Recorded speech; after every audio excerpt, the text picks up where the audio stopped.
बिस्मिल्लाहिर्रहमानिर्रहीम।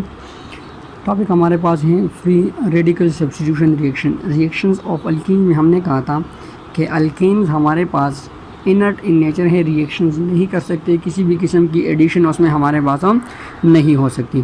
फिर भी हम कहते हैं कि अल्केन्स में हमारे पास एक रिएक्शन हो सकता है जिसे हम कहते हैं फ्री रेडिकल सब्स्टिट्यूशन रिएक्शन। इससे पहले वाले लेक्चर में हमने डिस्कस किया था कि रेडिकल किसे कहते हैं, इसकी फॉर्मेशन किस तरह होती है, सब्स्टिट्यूशन कौन सा रिएक्शन होता है। तो सब्स्टिट्यूशन रिएक्शन के बारे में चलिए मैं डिफाइन और भी दोबारा कर लेता हूँ। सब्स्टिट्यूशन रिएक्शन उस रिएक्शन को कहेंगे जिसमें हम कहते हैं कि एक एटम आके दूसरे एटम को क्या करें, रिप्लेस करेगा। तो such a reaction will be called what of substitution reaction.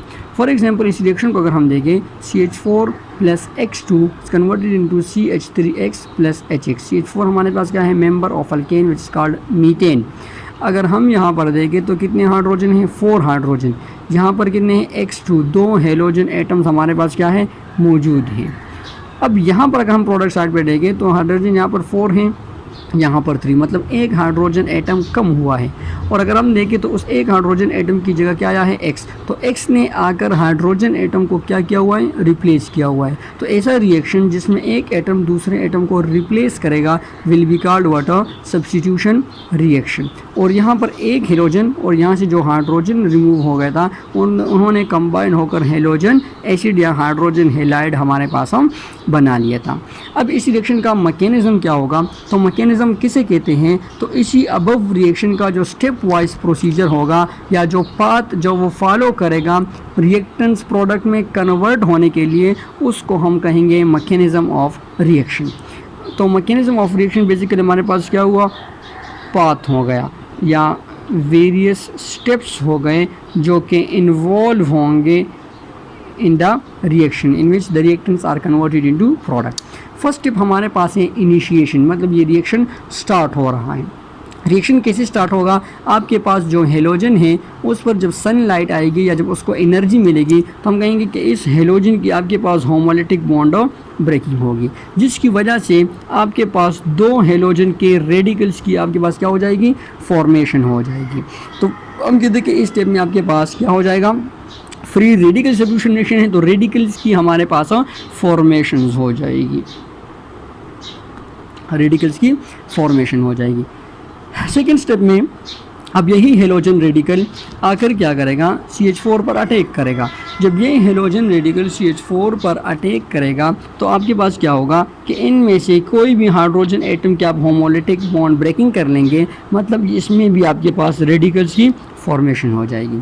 Hydrogen का जो रेडिकल बनेगा वो जाकर इस हेलोजन के रेडिकल के साथ कंबाइन होकर आपके पास बना लेगा हाइड्रोजन हेलाइड या हेलोजन एसिड, जबकि यहाँ पर आपके पास रह जाएगा CH3 अलोंग इन रेडिकल फॉर्म। तो आपके पास यहाँ पर रह जाएगा CH3 रेडिकल।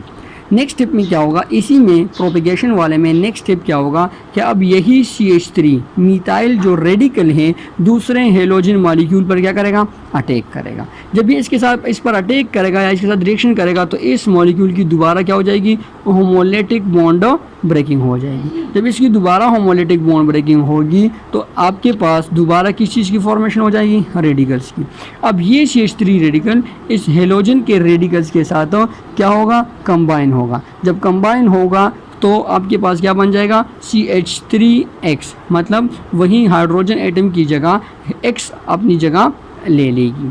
यहाँ पर एक हेलोजन रेडिकल अभी भी आपके पास रिमूव हो जाएगा। थर्ड स्टेप में क्या है, टर्मिनेशन। फर्स्ट में इनिशिएशन था, रिएक्शन स्टार्ट हो गया था। थर्ड में अब टर्मिनेशन है, रिएक्शन दोबारा क्या होगा, स्टॉप होगा, ख़त्म होगा।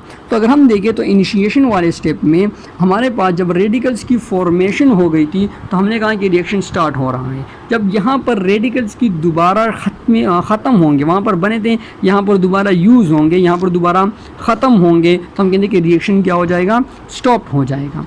अब कैसे रिएक्शन ख़त्म होगा, तो हम कहते हैं कि हमारे पास एक हेलोजन रेडिकल अगर दूसरे हेलोजन रेडिकल के साथ रिएक्शन करेगा तो ये दोबारा हेलोजन का मॉलिक्यूल बना लेगा। तो अगर हम देखें रेडिकल्स इसमें यूज़ हो गए और आपके पास मॉलिक्यूल की क्या हो गई, फॉर्मेशन हो गई। तो अगर ये रिएक्शन है तो हम कहते हैं कि ये भी एक पॉसिबिलिटी है कि रिएक्शन क्या हो जाए, स्टॉप हो जाए, टर्मिनेट हो जाए। दूसरा हमारे पास है CH3 बॉन्डेड विद CH3। एक CH3 रेडिकल अगर दूसरे CH3 रेडिकल के साथ बॉन्ड बनाएगा तो हमारे पास क्या होगा, CH3 और CH3 के दरमियान बॉन्ड बन जाएगा। मतलब मिथाइल रेडिकल से हमारे पास दोबारा क्या चीज़ बन जाएगा, अल्केन बन जाएगा। अल्केन में ये कौन सा अल्केन होगा, ये हमारे पास अल्केन का मेंबर होगा ईथेन। तो CH3 रेडिकल कंबाइन होकर ईथेन का क्या बना रहे हैं, मॉलिक्यूल बना रहे हैं। थर्ड में हमारे पास क्या होगा, CH3 रेडिकल कंबाइन हो रहा है X रेडिकल के साथ। अब CH3 रेडिकल कंबाइन हो रहा है X रेडिकल के साथ तो ये भी रेडिकल हैं, ये भी रेडिकल, ये दोनों आपके पास मिथाइल हेलाइड बना लेता है।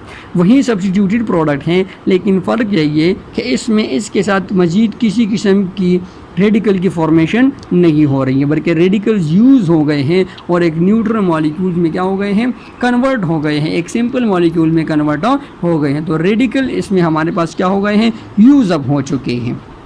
तो लिहाजा हम कहेंगे कि टर्मिनेशन वाले में रेडिकल्स की यूजिंग होगी, रेडिकल्स ख़त्म होंगे तो रिएक्शन स्टॉप होगा, जबकि इनिशिएशन में रेडिकल्स की फॉर्मेशन होगी तो रिएक्शन स्टार्ट होगा। अब यहाँ पर हम कहते हैं कि अगर ये टर्मिनेशन वाला स्टेप ना हो तो फिर रिएक्शन का क्या होगा। तो हम कहते हैं कि अगर ये टर्मिनेशन वाले स्टेप्स ना होंगे तो यही जो हमारे पास रिएक्शन है, प्रोपेगेशन ऑफ रिएक्शन, ये स्टॉप नहीं होगा यहाँ पर, बल्कि ये स्टेप वाइज प्रोसीड होता जाएगा और इसी तरह इन्हीं दोनों स्टेप्स रिपीट होते जाएंगे और CH4 का एक एक हाइड्रोजन एटम इससे क्या होता जाएगा, रिप्लेस होता जाएगा। किस तरह, फॉर एग्जांपल यहाँ पर आप देखें, ये जो CH3X है इस पर दोबारा वही क्लोरीन या हेलोजन रेडिकल अटैक करेगा, यहाँ से hydrogen atom in the form of radical वो क्या कर लेगा, रिमूव कर लेगा, तो ये रेडिकल बन जाएगा और यहाँ पर इसके साथ आ जाएगा HX।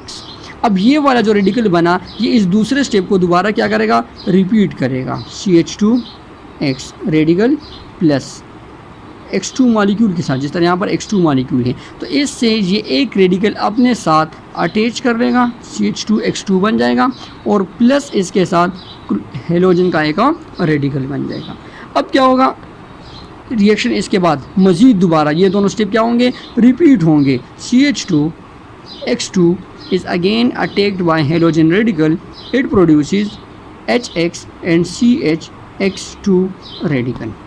सेकेंड स्टेप दोबारा रिपीट होगा, CHX2 radical again attack on halogen molecule, it produces what, CHX3 plus halogen radical.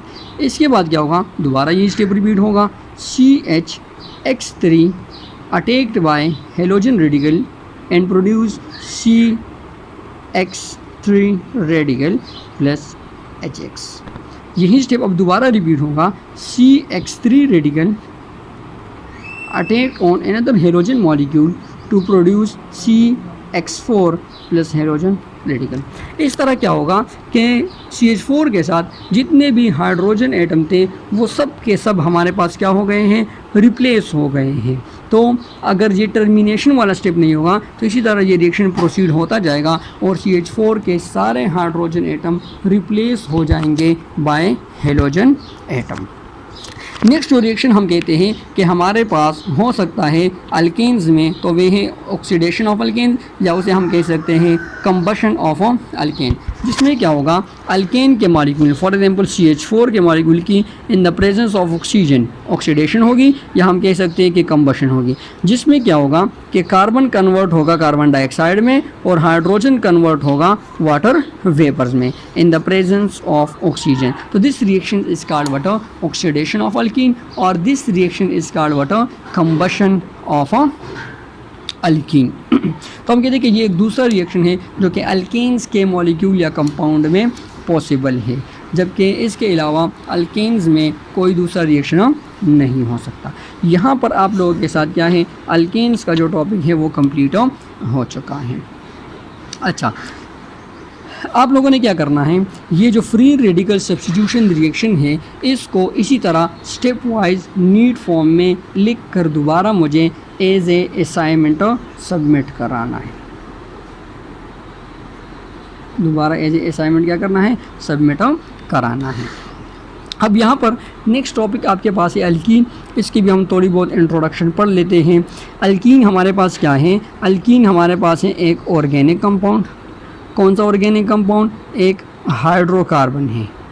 अब कौन सा हाइड्रोकार्बन है? तो अनसैचुरेटेड हाइड्रोकार्बन है। अनसैचुरेटेड हाइड्रोकार्बन कौन सा होगा? Which contain at least one double bond, जिसमें आपके पास कम से कम एक जगह पर क्या मौजूद हो? डबल बॉन्ड मौजूद होगा, तो उसको हम कहेंगे अनसैचुरेटेड हाइड्रोकार्बन। अच्छा, तो हमारे पास क्या है? Unsaturated hydrocarbon. अब कौन सा अनसैचुरेटेड हाइड्रोकार्बन है जिसमें हमारे पास एटलीस्ट वन डबल बॉन्ड का होना ज़रूरी है between carbon and carbon atom. दो कार्बन एटम्स के दरमियान एक पोजीशन पर क्या मौजूद होगा? डबल बॉन्ड मौजूद होगा। तो ऐसे हाइड्रोकार्बन को या ऐसे ऑर्गेनिक कंपाउंड को फिर हम कहते हैं क्या चीज़ों? अल्कीन्स। अब इसका जनरल फार्मूला है CnH2n। इस फार्मूले को यूज़ करके हम अल्कीन्स के होमोलोगस सीरीज़ के किसी भी मेंबर का फार्मूला क्या कर सकते हैं? कैलकुलेट कर सकते हैं। इसमें एक शर्त ये है कि n की वैल्यू यहाँ पर आपके पास ग्रेटर देन और इक्वल टू 2 होनी चाहिए। इट मीन्स कि इसमें आपके पास first member of alkenes exist हो जिसमें कार्बन नंबर 1 हो, वो मौजूद नहीं होता। तो क्यों नहीं होता? तो कार्बन इस वजह से कि कार्बन ने कार्बन के साथ डबल बॉन्ड बनाना है और इसके लिए ज़रूरी है कि आपके पास कम से कम कितने कार्बन हो? कि आपके पास कम से कम 2 कार्बन एटम्स मौजूद हो।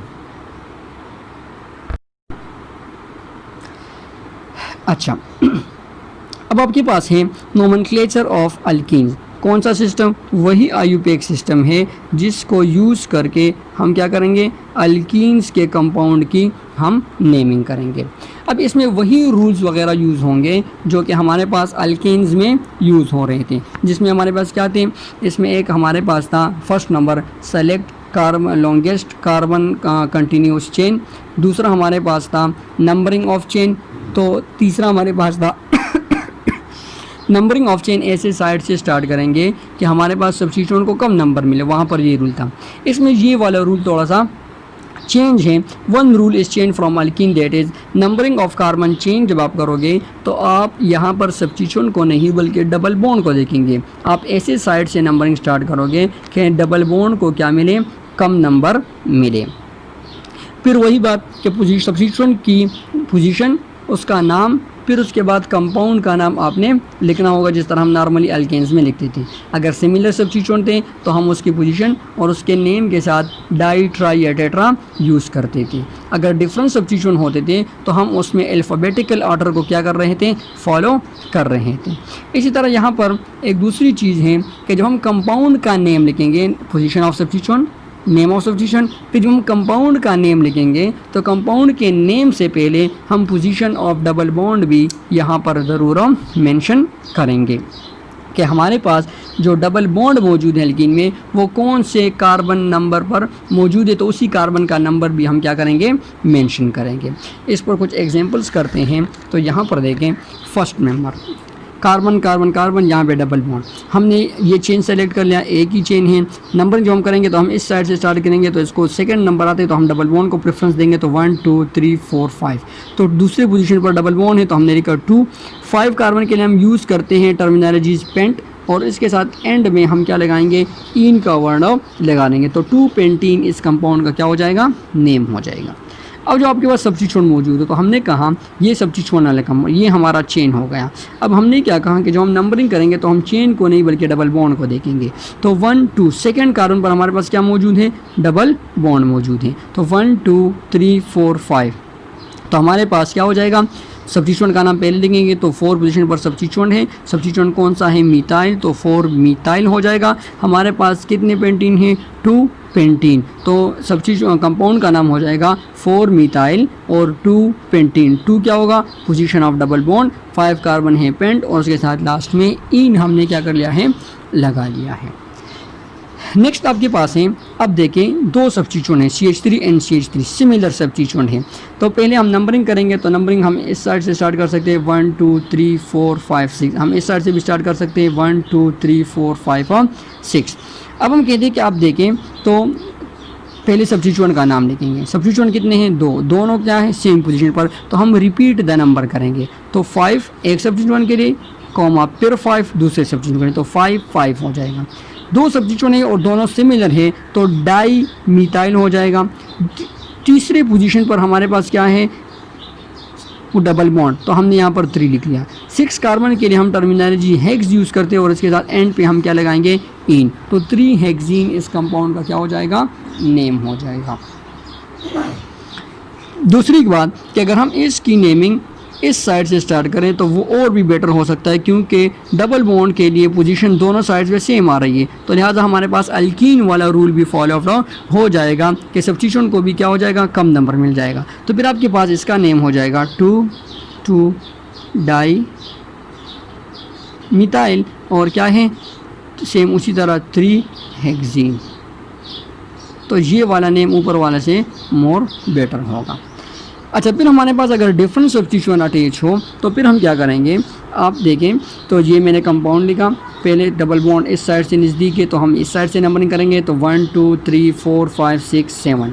अब अगर हम देखें तो 4 ब्रोमो हैं, तो अच्छा अब सब्स्टिट्यूशन सब कुछ, एक ब्रोमो है, एक मिथाइल है, एक क्लोरो, एक इथाइल। तो हम अल्फ़ाबेट्स में देखेंगे, जिसका नाम पहले आएगा हम उसका नाम पहले लिखेंगे। तो अगर हम देखें तो हमारे पास क्या है, बी पहले आता है तो 4 ब्रोमो, फिर उसके बाद हमारे पास सी आता है तो 2 क्लोरो, फिर उसके बाद हमारे पास क्या आता है, ई आता है तो 5 इथाइल, 5 उसकी पोजीशन, इथाइल उसका नेम, फिर मिथाइल आता है तो 2 मिथाइल, कौन सी पोजीशन पर डबल बॉन्ड है, 3, तो हमने यहाँ पर लिखा 3। 7 को क्या हम क्या कहते हैं, हेप्ट कहते हैं, और लास्ट में हम इसके साथ ENE लगाएंगे तो हमारे पास क्या हो जाएगा, हेप्टीन हो जाएगा। तो ये आपके पास हो जाएगा नोमेनक्लेचर ऑफ व्हाट, अल्केन्स। यहाँ पर आपका असाइनमेंट क्या होगा कि यहाँ पर ये जो रूल्स हमने दोबारा डिटेल में डिस्कस नहीं किए हैं, आपने बुक से नेट वगैरह से अल्कीन्स के नोमेनक्लेचर के जो रूल्स हैं वो आपने नीट फॉर्म में लिख कर दोबारा सबमिट करने हैं। Thank you.